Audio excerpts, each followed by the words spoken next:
Hello and welcome back to Walk the Cinema podcast. Today we are continuing our Oscar coverage with Triangle of Sadness. So this is a weird one in comparison to all the other nominees. I think the easier comparisons would be Glass Onion and The Menu.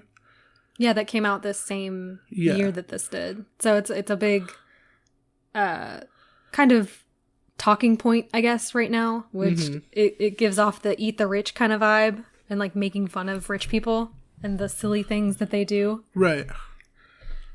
It's an anti-capitalist type of vision. Mm-hmm. It's also kind of anti-communist, I think, a little bit.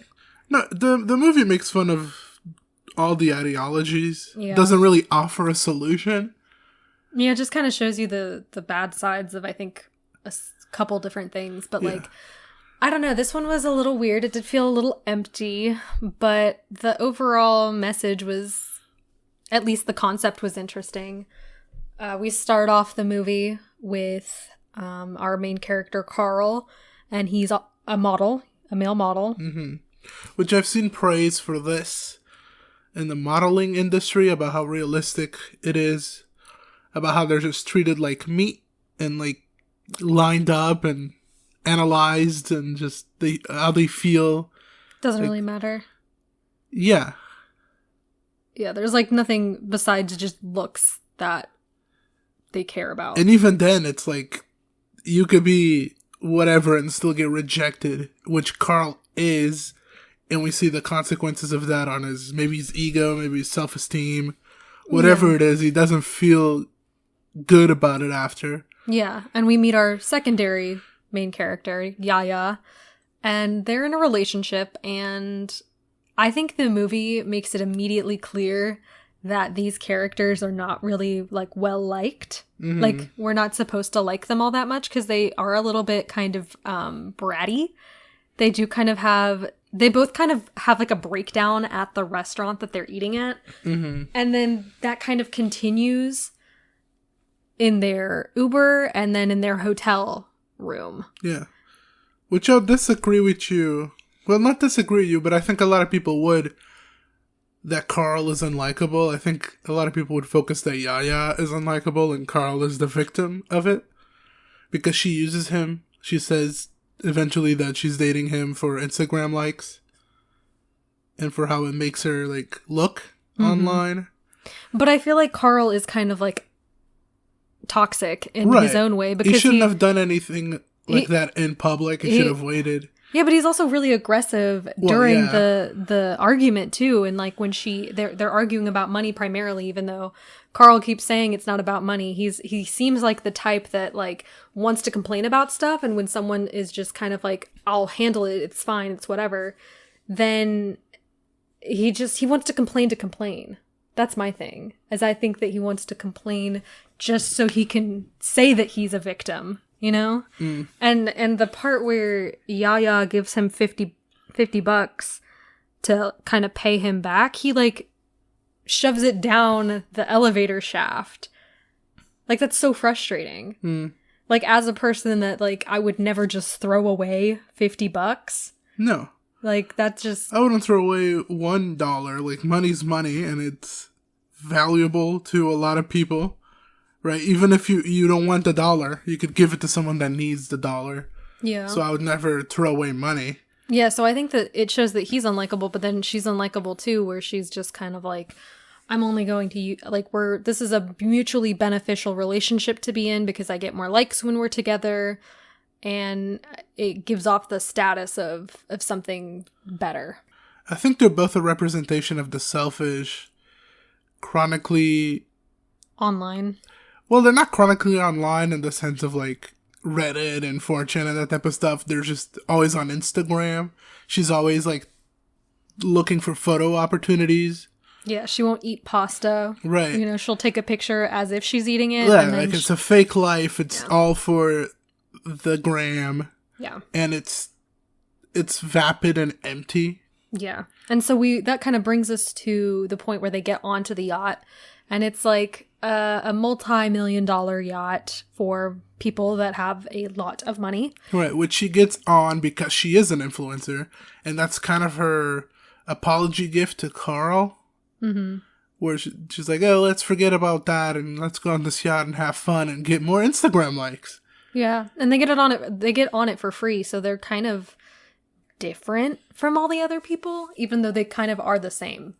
I don't know. I think they're the same. They're the same, but it's like in a different way. They're not established yet. Yeah, they're portrayed as dumber because everyone else had to use smarts to build their business. Yeah. Like the Russian guy had to build a business selling manure. Which he keeps just saying, I sell shit. That's like his thing. Yeah. The tech entrepreneur obviously had to build a tech company. The people that sell weapons have to build the weapon empire. Yeah, so it's like they just have their looks and that's it. So they're just like them where they're getting stuff easy at this point, but they're not like them in the sense that they had to work hard for it. Even though I'm sure you gotta work hard to be a model. It's not like you just show up and get the job. We saw that. Right? Yeah. There's a room with hundreds of guys and all of them got rejected except for one. I think that also kind of makes it seem that they're not like good at what they do, you know? Like they're not good at being influencers. He's not good at being a model, I guess. Right. That's the kind of vibe that I get. But we never see him be really successful as a model. We see one commercial he's in. Yeah.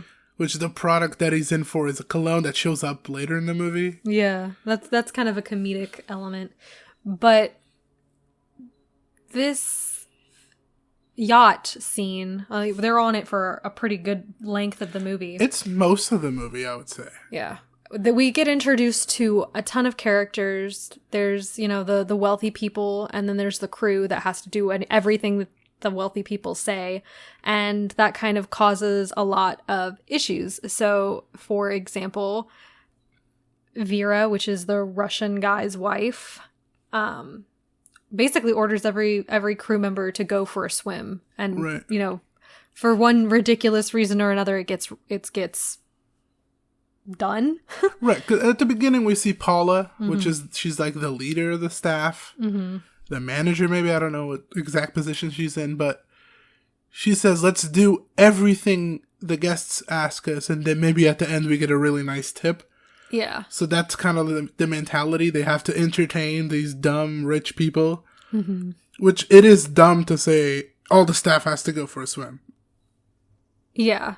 And so the kitchen staff also has to go, and they tell the manager person that, we can't leave because we've already started cooking for the captain's dinner, and if we leave then like everything's going to go bad. This is, seafood. Like we can't just stop what we're doing.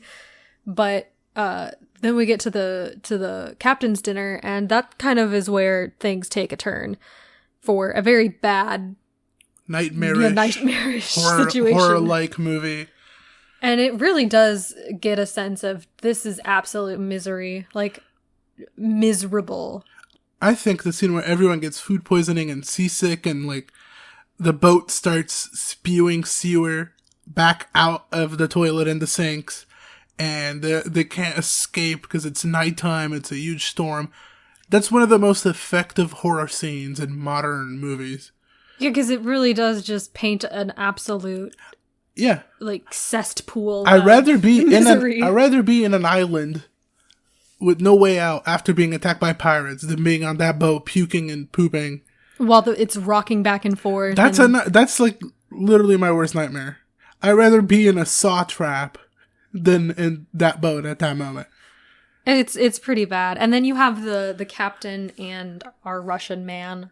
I forget his name, unfortunately. Right. They start arguing over what's better, communism or capitalism. They're both portrayed as drunk idiots. Not that they're bad people. They're just drunk. They're just really drunk, and they're like arguing politics over the speakerphone, annoying everyone that's already feeling awful because those two didn't eat the food. They just were drinking. They're just drinking. And then the captain had his own little like hamburger and fries. Yeah, it's the common theme of this and the menu, or the cheeseburger and fries is for the person that survives. Well, he survives the food poisoning. He does not survive. He does not survive the boat. Yeah. But yeah, like the boat just it starts spewing the sewage back up out into the hallways. The lights go out, and then morning finally comes, and it gets attacked by pirates. Right, where it shows one of the scenes that we talked about the most while we were watching, where the two old people, the old couple that build their entire empire on selling weapons and guns and explosives, get killed by their own grenade, which is funny, but it's very obvious, and I don't think you love how obvious everything is. Yeah, I think it is. It kind of bashes you over the head with everything, and I don't know. It's not like something that I particularly enjoy. Like I would prefer if they left it a little bit to the imagination instead of like I think my thing is where we can kind of get that it's their grenade specifically, but I don't think that we needed the woman to pick up the grenade and say, "Oh, this looks like one of ours." Yeah. It is obvious, right? I think everything about this movie is obvious and it's on the nose, but I don't think it's trying to be smarter than that. So that's why I couldn't criticize it, because if you do certain movies, which I'm not going to mention names because people seem to like them, where they're kind of obvious, but they try to play it as smart, even though they're holding your hand all the way through. I feel like that's a lot worse than movies like this, where like it's just obvious. They're not trying to be anything Cute, deeper or cutesy about it.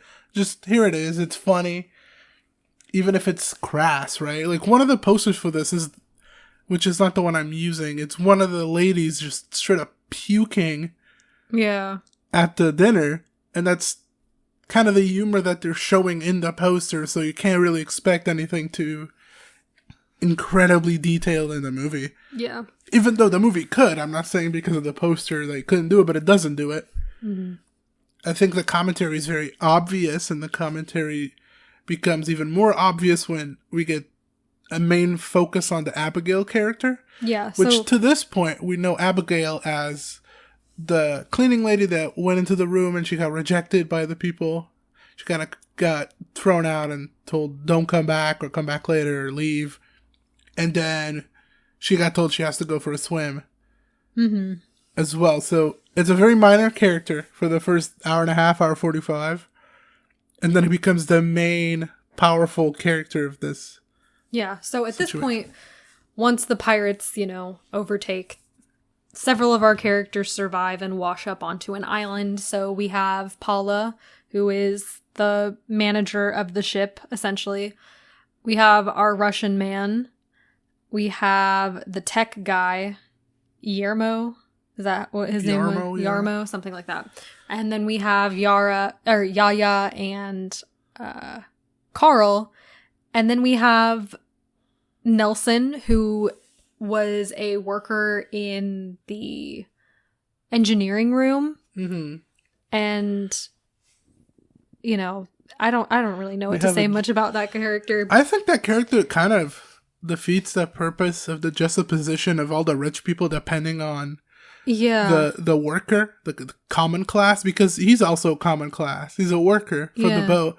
And you would think that if Abigail has some basic survival skills, so would he. Yeah, that's what it's shown, right? They're rich, so they don't know what they're doing, and the poor Filipino woman knows what she's doing. Yeah. But then we also have someone that's not, I don't know if he's poor, but he's, part of the crew, and he doesn't know what he's doing. So I feel like his inclusion is just too much, and it's also because the Russian guy is going to confuse him for a pirate. Yeah. Like, it doesn't really make It doesn't add sense. much to me. I feel like it takes away more than it adds. And then the other character that I kind of have a problem with surviving, not necessarily surviving, just like being there in general, is this German woman who had a stroke, and so she's wheelchair bound, and she can't communicate in English. She can understand English perfectly well, but she can only speak in German, or she has very limited communication skills. I think you'd expect her inclusion to be more consequential, where she's clearly the burden, right? Because she can't walk, she can't do anything, so you'd expect that to be a bigger part of the island part. Mm-hmm. But it's not. She's kind of just there, and no one mentions it. Yeah, and like we don't get to know her character enough to to see if because she's rich or she's on this boat that she also is a bad person, you know? So it's not like her character is included for that either.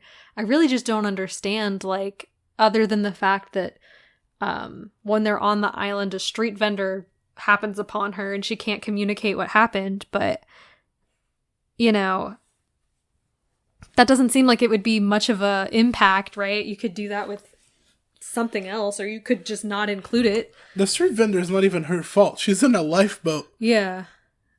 And he's trying to sell her stuff. I mean, she's like, look around. Yeah. Like, I can't speak, but you have eyes. Like, you can see I'm on a lifeboat. That was silly. But then we have Abigail, and then, you know, like you said, Abigail washes up in a lifeboat. She's the only one in it. Which, you know, interesting. Implies all the other staff died because she just took a massive lifeboat. Yeah, that's what I kind of think. I think she probably, like, saved herself and, like, was just kind of like, all right, see ya.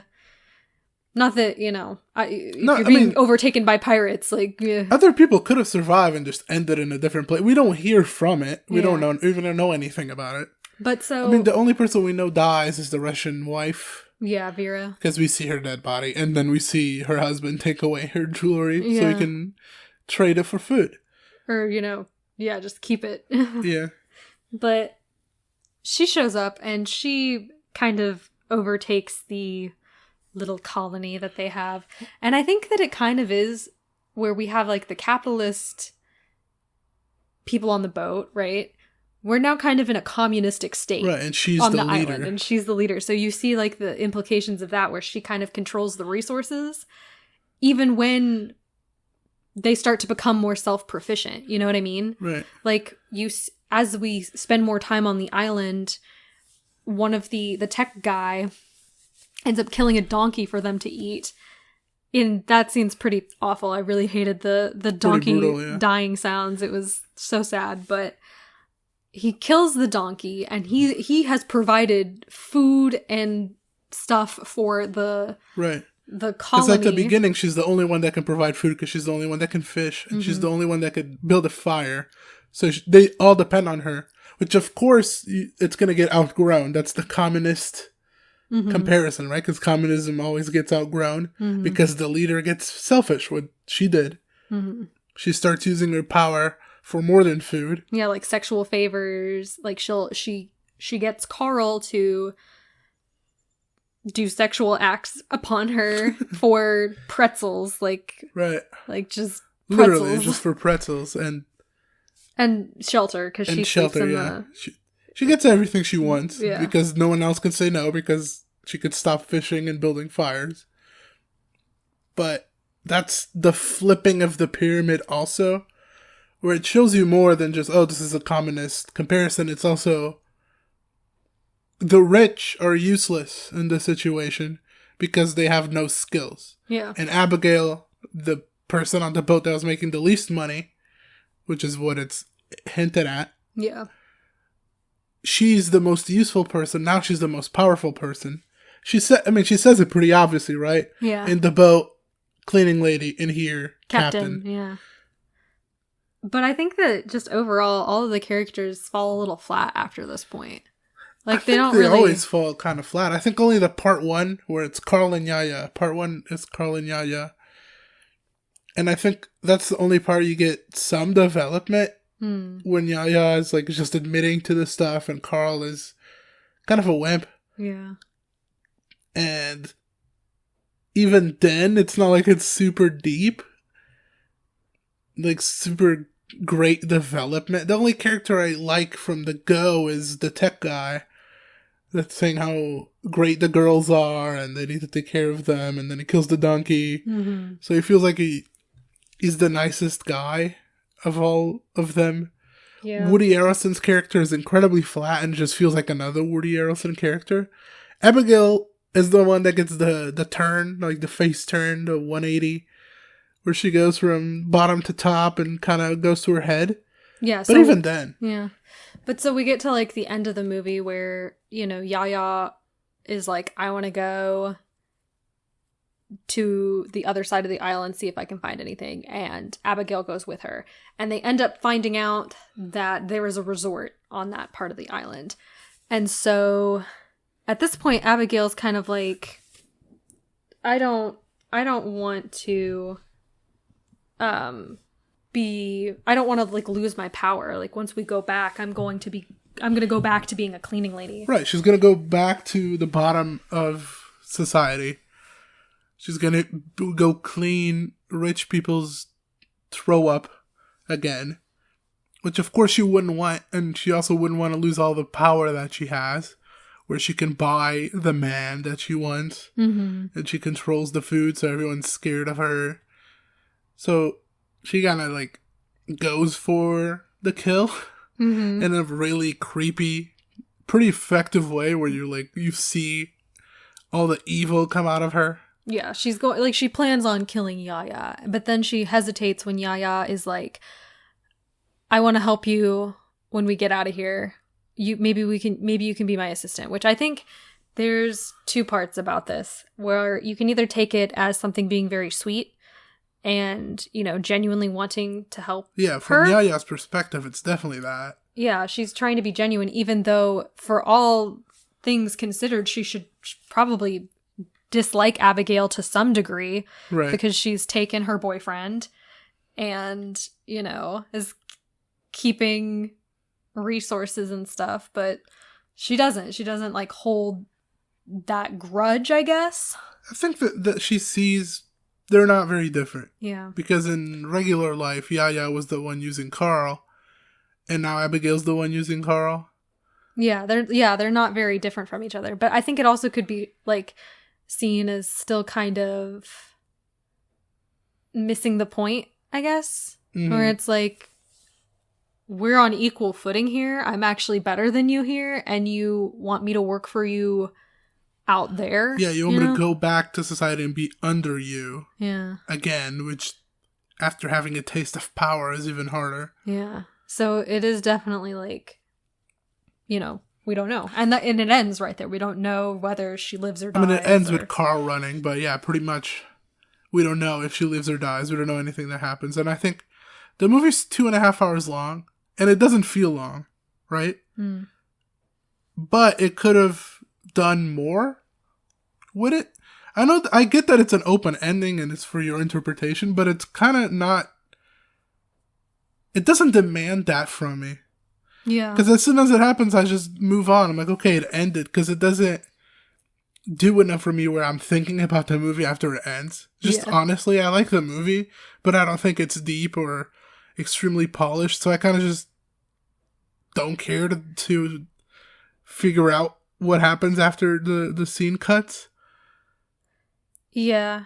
And it's kind of like, I'm kind of good either way. Like, either way, I feel like whatever, most of them are going to live, I think, at least. So there's characters I come to like. I like the Russian guy. He's very capitalistic, but he's proud of it. yeah. So he's in your face, and he says the things he's thinking, which is honorable to some extent. He's not lying like Yaya was, or... Yeah. But I gave this movie a 7 out of 10. Like I said before, I think it's a pretty solid movie. It's a pretty interesting concept, but I do think it's a little bit obvious, and I feel like the characters sometimes feel like they don't have a purpose, or like it's hard to see what their purpose is, if there is one. I also gave it a 7. I really enjoyed my time, but it didn't do much for me besides the 2.5 hours I was watching. Right. Like, I didn't feel like it worked my brain where I'm thinking about it after or analyzing or anything. I kind of just watched it, laughed at parts of it. Mm-hmm. I didn't feel the length at all. It really doesn't feel super long. But it kind of leaves you wanting more, maybe? I don't know. It wasn't super sharp with its points either. Where it just doesn't... I mean, we're analyzing it here, and I feel like we didn't dig super deep. Everything was kind of there for the grabbing on the surface. Yeah. So it just doesn't work my brain out too much. But it's fun. I definitely enjoyed my time watching it. Yeah. But this got 3 nominations for the Oscars. Yeah, so not a lot. It got Best Picture, obviously, and then it got 1 for directing and 1 for the original screenplay. Both for Ausland. Yes. Director. Yeah. The director and writer. I think he solely did the writing too, so he's the only one that gets that nomination. Yeah. And, I mean, I think they could be both of a stretch. The directing, I mean, he's a big foreign name, I guess. He's kind of an up-and-comer to some extent. This is his, 3rd big film. And he's well-liked in his other movies, Force Majeure and The Square, have gotten a lot of praise alongside this. Maybe they did even better. Especially The Square, I think, did better critically. And, just in the community, the film community, it's more recognizable, I think. But he's not bad. This is not a bad nomination. I just think it could be a little bit of a stretch because there's so many names that could have replaced him. Yeah, I agree. I feel like maybe his vision isn't as clear as he would have liked it to be. Even though, the movie is really obvious, I think that if he intended something different, I don't think it came off. Yeah.